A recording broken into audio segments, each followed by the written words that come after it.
Buenos días chicos del sexto grado de primaria, espero que se encuentren bien en casa y nosotros continuamos con un nuevo tema del curso de Historia del Perú. Bien, el día de hoy me he ido al mercado y he traído una palta, ya, para prepararlo en el almuerzo, quizás en el desayuno. Y al ver la palta me hace recordar los productos que el Perú vende a otros países, ¿no? Entonces, hay productos como la páprica, el espárrago, como la palta, que se vende a otros países, se les conoce como productos de exportación. Bien, entonces, hablando de productos de agroexportación, vamos a hablar el día de hoy de el gobierno de Alejandro Toledo, pero no olvidarnos que antes de él se encontraba el gobierno de Valentín Paniagua. Así que el día de hoy vamos a hablar acerca de Valentín Paniagua y de Alejandro Toledo. Ustedes ya saben que todo lo que pasa en el mundo va a afectar también al territorio peruano. Entonces, para poder saber qué pasó en el Perú en ese momento y qué pasó a nivel mundial, vamos a ver nuestra línea de tiempo. Ustedes saben que siempre lo dividimos así, ¿no? Lo que sucede en Perú y lo que sucedió en el mundo.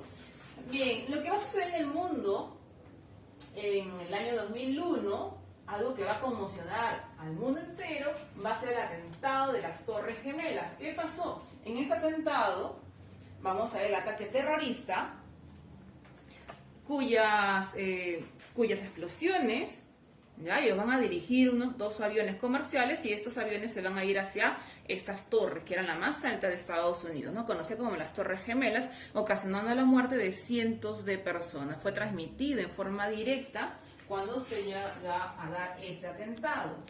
Obviamente Estados Unidos va a responder dándose así una guerra con los países islámicos, ¿no? Especialmente con el grupo terrorista de la ISIS. De ISIS, ¿verdad? Asesinando posteriormente al líder llamado Bin Laden, ¿no?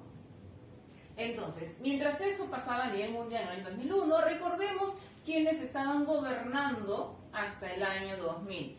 ¿Quién gobernaba, a ver, hasta el año 2000? Chicos, díganme, ya lo hemos estudiado. ¿Quién gobernaba? Ajá, muy bien. Ya escuché, chicos, ya escuché, están gritando. Sí. ¿Quién? Alberto Fujimori, ¿verdad? Para el año 2000 a 2001 vamos a ver un gobierno de transición. Ese gobierno de transición es el gobierno de Valentín Paniagua. Y después vamos a ver un gobierno, ¿ya? Ese gobierno sí va a darse a través de las elecciones presidenciales. Entonces, aquí vamos a ver el regreso de la democracia cuando gobierna el presidente Alejandro Toledo, ¿no? Entonces, ya tenemos ubicado el tiempo, 2000 a 2001, Valentín Paniagua, 2001 a 2006, Alejandro Toledo, y la siguiente semana ya estaremos estudiando acerca del gobierno de Alan García, ¿no? El segundo gobierno de Alan García. Bien, entonces vamos a ver ahora el gobierno de... ¿Quién es este señor? A ver, veámoslo. Bien, él gobernó del año 2000 a 2001. ¿Quién es, chico? ¿Quién es? Valentín Paniagua. Ajá, perfecto. Él es Valentín Paniagua Corazao, ¿ya? Entonces, Valentín Paniagua Corazao, él es quien va a gobernar entre el año 2000 a 2001, como tú ya me habías escuchado. Valentín Paniagua, su último periodo parece el nombre de una empresa. Claro, parece el nombre de una empresa comercial, ¿verdad? Entonces, él va a establecer un gobierno democrático. Durante ese gobierno democrático, lo que va a buscar es nuevamente que los canales de televisión vuelvan nuevamente a sus dueños, ¿no? Como el Canal 4 y el Canal 5. ¿De qué profesión tenía Valentín Paniagua? Valentín Paniagua era abogado y político. Fue ministro durante el gobierno de Fernando Belón de Terry, durante su primer gobierno, después durante su segundo gobierno, fue diputado, fue presidente de la Cámara de Diputados y posteriormente congresista, ¿no? Entonces, ¿cuál es la profesión de Valentín Paniagua? abogado, ¿no? Él es cusqueño, un abogado de origen cusqueño. ¿A qué partido pertenecía él? Él pertenecía al partido de Acción Popular, cuyo fundador era Fernando Belaúnde Terry, ¿no? ¿Cuál era el objetivo de su gobierno? Recuerden que el gobierno de él no fue un gobierno donde se haya dado elecciones electorales, ¿no? Entonces él va a ser elegido, ahorita vamos a hablar cómo fue elegido, pero el objetivo de su gobierno era convocar a nuevas elecciones. ¿Qué quiere decir? Que su gobierno era un gobierno de transición, ¿ya? Ahora, ¿por qué es un gobierno de transición? ¿Por qué tuvo que convocar a nuevas elecciones? Bien, recordemos lo siguiente, el cómo va a llegar al poder. Primero recordemos que unos meses antes estaba gobernando Alberto Fujimori, ¿no? Entonces acá tenemos a Alberto Fujimori, fue presidente del Perú, antecesor de Valentín Paniagua, ¿ya? Pero él va a tener problemas muy serios, ¿no? Un desgaste de su gobierno, acusaciones de corrupción, teníamos el problema del Vladivideo, y entonces él va a retirarse del Perú y desde el exterior, desde Japón, él va a renunciar, ¿no? Él renuncia de Japón. Entonces, recuerda que el Congreso no va a aceptar su renuncia y lo va a vacar. Es decir, lo saca del cargo de presidente. ¿Y por qué lo saca? Porque lo va a declarar acá está, muy bien, aquí está. Lo declara por incapacidad, exactamente, lo declara como incapacidad moral permanente, ¿no? Bien, vamos a poner acá entonces, recordemos que Valentín Paniagua fue presidente del Congreso, asumió la presidencia ante la vacancia de ¿quién? De Alberto Fujimori. ¿Y por qué fue vacado? Por incapacidad moral permanente. ¿Y por qué capacidad moral permanente? Por los actos de corrupción que se da durante su gobierno. Ahora, ¿por qué siendo presidente del Congreso él toma el poder? Porque de acuerdo a ley, si es que el presidente de la República renuncia, muere o sale del Perú sin permiso, sin autorización, o de repente es como el caso Fujimori, lo declaran por capacidad inmoral permanente. En esos casos se genera un vacío de poder, no hay presidente, y cuando no hay presidente debe asumir ¿quién? El primer vicepresidente. Y si el primer vicepresidente no existe o murió o no está, lo asume el segundo vicepresidente. Y si el segundo vicepresidente renuncia o no está o se murió o no quiere aceptar, entonces debe asumir el poder el presidente del Congreso. Y eso fue lo que pasó. Valentín Paniagua era el presidente del Congreso y es por eso que él va a asumir la presidencia. Como te darás cuenta, a Valentín no se eligió a través de elecciones electorales, ¿no? Elecciones presidenciales, ¿no? Entonces se convierte en presidente a través de esta modalidad. Su gobierno, por tanto, va a durar solamente 8 meses. Recuerda que el objetivo de su gobierno es convocar a nuevas elecciones presidenciales. Por eso se dice que es un gobierno de transición. ¿Quién fue su primer ministro?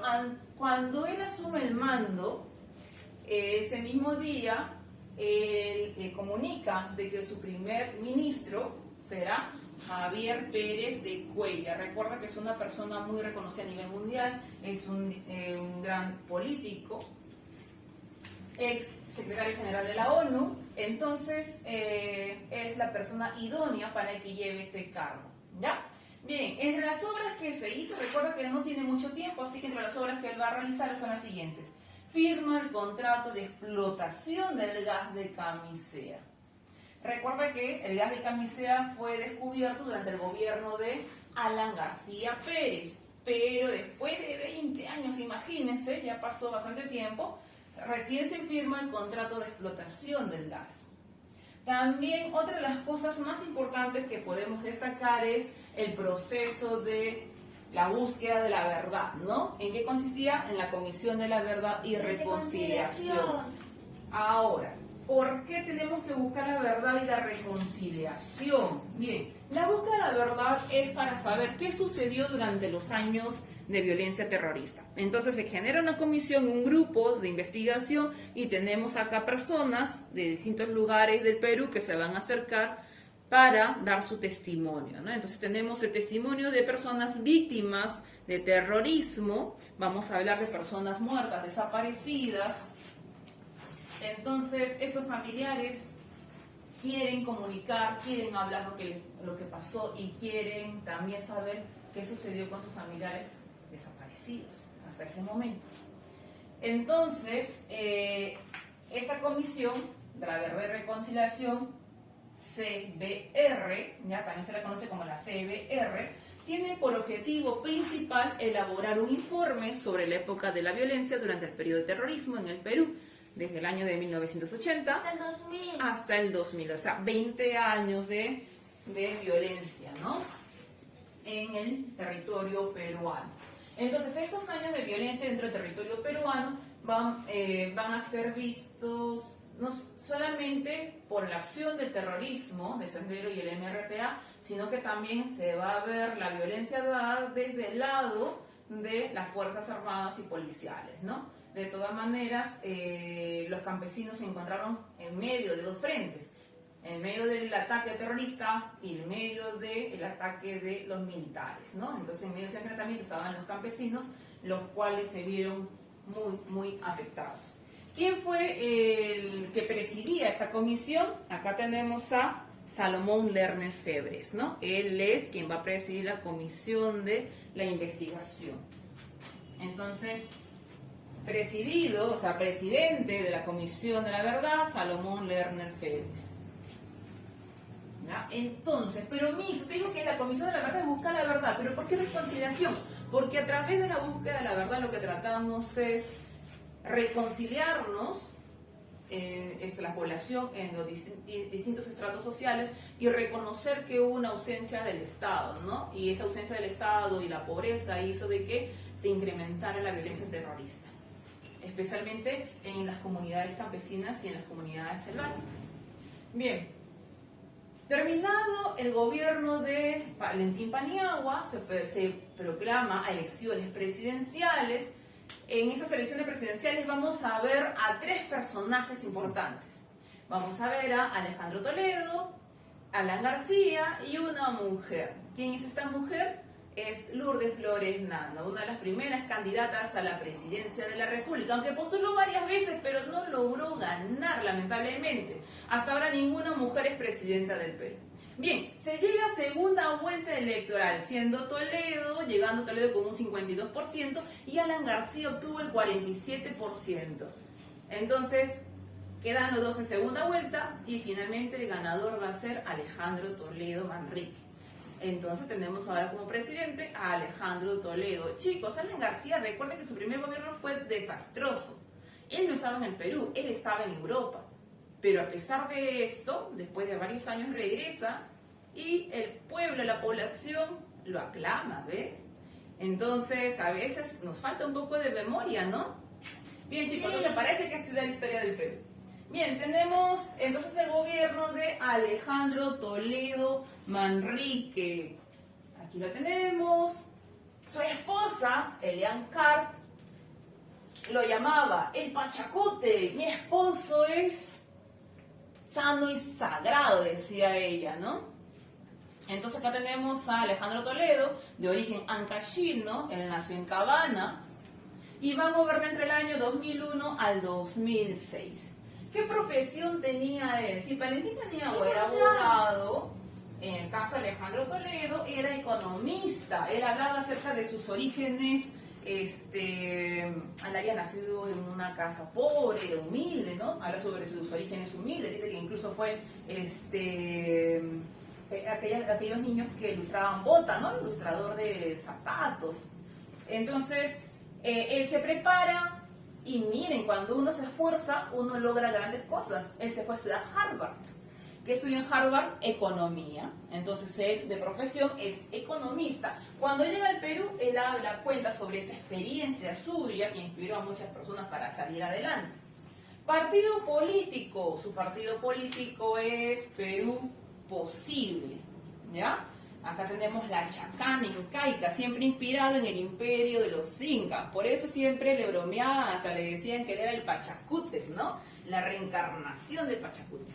Bien, para poder ganar estas elecciones va a tener un apoyo político, realizándose una alianza política con el partido Acción Popular. Entonces, Acción Popular, el partido de la Lampa, lo apoya y ganan las elecciones.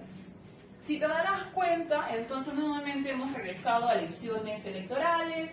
Se dice que incluso fue una de las elecciones más limpias que ha habido después de todo el desastre de Alberto Fujimori, ¿no? La reelección, reelección. Entonces, hasta el momento se dice que es una de las elecciones más limpias. Por eso es que siempre se habla del retorno a la democracia.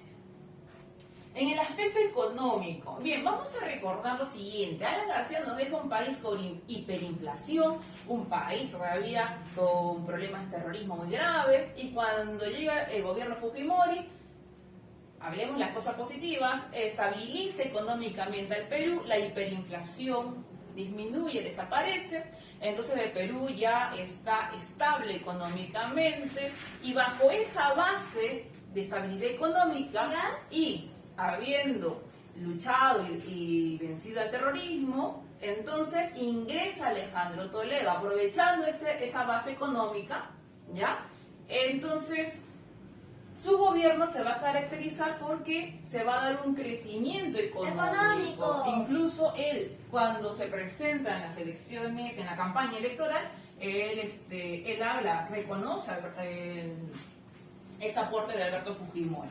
Bien, buscó nuevos mercados para la exportación agroindustrial y textil. Tenemos productos, por ejemplo, aquí, como la palta, y aquí tenemos los espárragos, ¿no? Son productos bandera del Perú y se vende a otros países. Significa que son productos de exportación.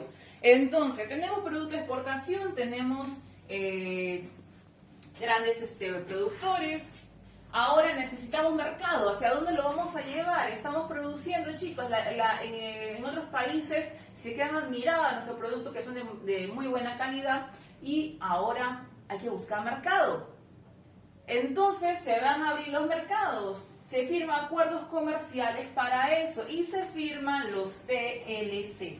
¿Ya? Entonces, ¿qué es un TLC? Es un tratado de libre comercio. Se ponen de acuerdo con otros países, como por ejemplo Estados Unidos. Mira el tamaño de Estados Unidos, imagínate cuánta población tiene. Entonces ellos desean productos, y Perú lo tiene. Recuerda que Perú tiene productos de muy buena calidad, ¿no? Espárragos, tenemos páprica, tenemos mangos, tenemos paltas, como te había dicho, y otros productos más, incluso la quinoa, ¿no? La quinoa también, que lo desean, porque ya saben que la quinoa y la kiwicha son altamente proteicos. Entonces, se firman los tratados de libre comercio con Estados Unidos y también con otro país oriental, como en el caso de Tailandia. Bien, vamos a ver también que van a realizar acuerdos económicos importantísimos, por ejemplo, con el Mercado Común del Sur, Mercosur. ¿Y quiénes conformaban el Mercosur? El Mercosur lo conforman los países de Venezuela, Brasil, Paraguay, Argentina y Uruguay. Pero también tiene países asociados, como por ejemplo, ahí lo ves en las banderitas: Bolivia, Chile, Ecuador, Colombia, tenemos Jamaica, Perú y Surinam. Bien, entonces acá tenemos el logo, son 4 estrellitas que representan la constelación de la Cruz del Sur, ¿no? Entonces tenemos un acuerdo económico con estos países que conforman el Mercosur. También se va a realizar acuerdos con la Comunidad Andina. ¿Quiénes conforman la Comunidad Andina? Ecuador, ¿quién más? Colombia, Perú y Bolivia. Además, también otros acuerdos, tenemos los acuerdos con la Comunidad Sudamericana de Naciones. ¿Ya? Recuerda que estos acuerdos son acuerdos económicos para poder llevar nuestros productos, intercambiar productos. ¿Quiénes conforman la Comunidad Sudamericana de Naciones? Lo conforman todos los países de América del Sur, a excepción de la Guayana Francesa. ¿Ya? Solamente la Guayana Francesa no conforma parte de la Comunidad Sudamericana de Naciones. Además que estos acuerdos son muy importantes debido a qué? Debido a que incluso tenemos la facilidad de poder viajar a esos países solamente con nuestro DNI, llevas tu pasaporte, tu DNI y eso sería todo, tenemos hasta esas facilidades. Entonces acá tenemos a Alejandro Toledo sentado en la mesa y los demás presidentes de estas naciones, ¿no? Tomando acuerdos económicos importantísimos. Entonces formamos de esa forma también alianzas económicas. Bien, en el caso de la minería, Alejandro Toledo, en base a su experiencia, cómo surgió desde abajo, ¿no? Recuerda que perteneció a una familia humilde. Entonces él siempre hablaba de que era necesario, no que te regalen el pescado, sino que tú debes aprender a pescar. Entonces, él, bajo ese lema, él hablaba de que el Perú tampoco no debe esperar que le den donaciones, el Perú debe empezar a vender, a producir. Y algo que en el mundo querían era el cobre. Entonces, lo que va a hacer para ello es incentivar los proyectos mineros, como el caso del proyecto de Las Bambas. ¿Y por qué era importante la venta del cobre? El Perú es el segundo país productor de cobre a nivel mundial. Entonces, el cobre es importante para la industria dedicada a la producción de energía eléctrica, ¿no? Realmente el cobre ha subido, chicos, está muy caro el cobre. Y el Perú ha paralizado en este momento su producción, ¿no? Sí. Ay, nos está afectando muchísimo. Bien, también se dio el inicio a la construcción de una carretera que nos uniría. ¿Con qué país? Con el país de Brasil. ¿Y de qué forma nos va a unir?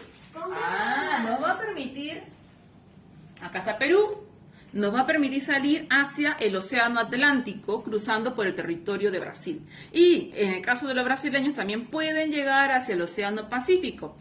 ¿Cuáles son los lugares por donde puede salir? A través del puerto de San Juan de Marcona, el puerto de Matarani y el puerto de Hilo, ¿no? Para eso se ha realizado la carretera interoceánica, el tramo 1, 2, 3 y el tramo 4, importantísimo, para el desarrollo comercial, ¿no? El desarrollo entre estos países. Entonces tenemos el inicio de la construcción de la carretera interoceánica que conectaría entonces a Perú y Brasil. Ahora, recuerda que durante el gobierno de Paniagua se había suscrito y ya se había firmado la explotación del gas de Camisea, ¿no? Entonces acá, durante el gobierno de Toledo, ya se terminó y lo que se va a hacer ahora es inaugurar el gasoducto del gas de Camisea. Entonces, vamos a ver aquí, este gas de Camisea es una energía limpia que debe ser bien aprovechada por los peruanos y que va a llegar a la casa de cada uno de ustedes. Seguro que en casita ya algunos tienen instalado su tubería de gas y ya su mamá lo está usando en la cocina. Bien, entonces acá tenemos a Alejandro Toledo abriendo las válvulas, ¿no? El primer día de prueba. Bien, entonces tenemos el gas de Camisea. Recuerda que el gas de Camisea se encuentra en Cusco. Ahora, en el aspecto social, vamos a ver el aspecto social. Va a implementar el programa educativo llamado Proyecto Huascarán. Recuerda que estamos ya en el año 2000 y debería haber avance tecnológico. Entonces él propone en su proyecto Huascarán implementar en la educación computadoras, ¿no? Y el uso del internet. Entonces él hablaba de que debemos estar interconectados y que la información debe llegar hacia distintas partes del Perú y que todos los peruanos de distintos lugares tengamos las mismas oportunidades, ¿no? En ese caso, usando la tecnología. Pero lamentablemente tenemos profesores que no estaban capacitados y en todas partes del Perú, especialmente en el interior del Perú, no hay internet. Eso dificultó mucho la aplicación del plan Huascarán y además del proyecto Huascarán, además que también se dieron casos de corrupción muy fuertes. Ahora, en el plan Mi Vivienda tenemos aquí a Techito Bruce, ministro de Vivienda, que va a incentivar ya que las personas obtengan un crédito para su techo propio, ¿no? Tener una casa y tengan facilidades para así poder construir. A eso se le conoce como el programa de techo propio. En el proyecto social vamos a ver de que se crea un programa a trabajar urbano donde se incentiva que las personas puedan realizar obras dentro de sus propios barrios, dentro de sus propias comunidades y además puedan recibir una especie de pago, ¿no? Por ese trabajo. Entonces tenemos el programa Trabajar Urbano para incentivar que las personas puedan trabajar. Problemas que se van a dar durante su gobierno. Vamos a ver algunos de los problemas más importantes. El primero de ellos, llamado el arequipazo. ¿Qué sucede? Durante el gobierno de Fujimori se estaban dando privatizaciones, ¿no? Recuerden que las empresas del Estado estaban fracasadas y entonces la única forma de salir era a través de la privatización, pero no todos estaban de acuerdo. Así que durante el gobierno, durante las elecciones presidenciales, Toledo había prometido no realizar las privatizaciones. Pero durante su gobierno intentó hacerlo, especialmente en Arequipa. Y la gente se levantó. A eso lo vamos a llamar el arequipazo. ¿Qué es el arequipazo? Es una protesta social, es una protesta que se va a realizar en Arequipa porque querían privatizar las centrales eléctricas de EGASA y EGASUR, y la población se enojó muchísimo, dándose así una protesta con saldos lamentables, dos muertos en estas protestas. Bien. En Puno vamos a ver que la población se va a levantar por casos, la acusaron al alcalde de casos de corrupción y entonces van a hacer un juicio popular, ¿ya? Entonces van a asesinar al alcalde de Ilabi. Fue un hecho escandaloso en ese momento, se realizó el 26 de abril del año 2004. En ese mismo año, se dan los atentados de Madrid. Ah, también por los atentados de Madrid, ¿no? También España tenía problemas con sus grupos terroristas. Bien, y luego para el año 2005 vamos a ver aquí una rebelión liderada por Antauro Humala. ¿Te suena el apellido? Claro, él es el hermano de Ollanta Humala, expresidente del Perú. Asalta la comisaría de Andahuaylas, eso queda en Apurímac. Y lo que va a originar es la muerte de 4 policías y 17 rehenes, ¿no? ¿Dónde está Antauro Humala? Aquí lo tenemos en foto y se levanta junto con sus etnocaceristas y toman la comisaría. Actualmente por esos hechos él está en prisión, está en Piedras Gordas. ¿Cómo se llama este levantamiento? Se le conoce como el Andahuaylazo, ¿ya? Entonces tenemos aquí el Andahuaylazo que se va a dar en el año 2005. Muy bien. Ahora, en el aspecto político, vamos a observar lo siguiente. En el aspecto político, Toledo va a intentar descentralizar. Para poder centralizar el Perú, para que todo no sea Lima, solamente Lima, que todo llegue a Lima, sino que cada región debería hacerse cargo de su propio gobierno, que cada presidente regional pueda ver y solucionar los problemas internos. Entonces se crea estas regiones, ¿no? ¿Y en base a qué? En base a los departamentos. ¿Cuántos departamentos en el Perú? 24 departamentos. Entonces se crean 24 regiones. Pero luego se dice, pero Callao es una provincia constitucional. Entonces con Callao serían 25 regiones. Hasta ese momento se habían creado 25 regiones y cada región estaba bajo el cargo de un presidente regional, ¿ya? Entonces a eso se le conoce como la ley de la regionalización. Que hasta ese momento eran 25 regiones, ¿ya? ¿Cuál fue la intención? Buscar la descentralización y así cada región debería velar y cuidar por su propia población, ¿no? Incluso las ganancias por parte del canon minero debería favorecer a la población.